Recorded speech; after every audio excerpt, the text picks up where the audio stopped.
তাকে কবরস্থ করা হলো। সেই কবরের ভিতর থেকে আপনারা তাকে লাঠি দিয়ে আঘাত করে করে কবর খুঁড়ে তার লাশটাকে বের করলেন। বের করার পরে তার লাশকে নিয়ে উল্লাস করেন, আল্লাহু আকবার, নারায়ে তাকবীর, আল্লাহু আকবার স্লোগান দিয়ে দিয়ে আপনারা সেই লাশটার মধ্যে আগুন ধরিয়ে পুড়িয়ে দিয়েছেন। আমার তো মনে হয় না এখানে যারা আছেন 60 বছরের মানুষ আছে, 70 বছরের মানুষ আছে, স্বাধীনতার আগে পরের মানুষ আছে, আপনাদের জীবনে কোনোদিন দেখেছেন কোন কবর থেকে লাশ তুললা, মুসলমানের লাশ তুললা আগুন দা পুরাইছে? এমন ইতিহাস কি বাংলাদেশে হয়েছে? আমরা কি বাংলাদেশ দেখছি? আমরা কি দেখছি?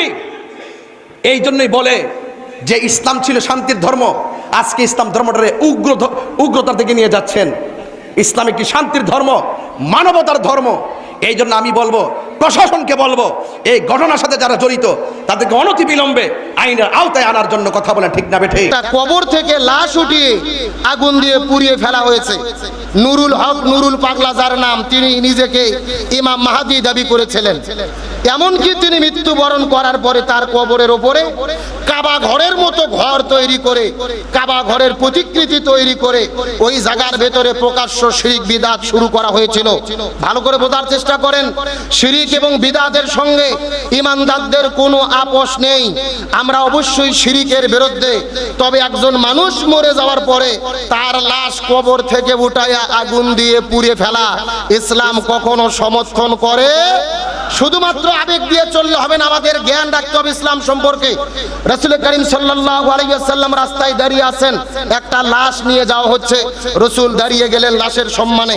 এক সাহাবী বলেন, ইয়া রাসূলুল্লাহ, আপনি কেন দাঁড়িয়ে গেলেন? এটা তো ইহুদির লাশ, আপনি কেন লাশকে সম্মান করলেন?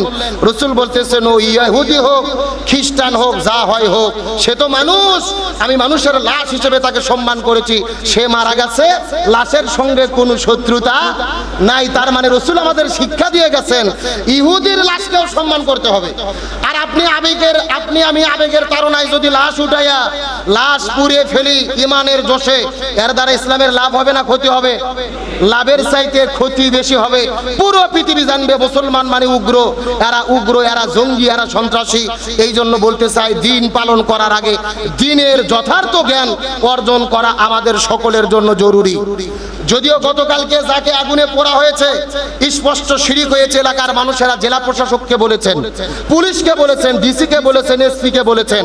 প্রশাসন যদি আগেই ব্যবস্থা নিত এমন ঘটনা হয়তো বা ঘটতো না। তারপর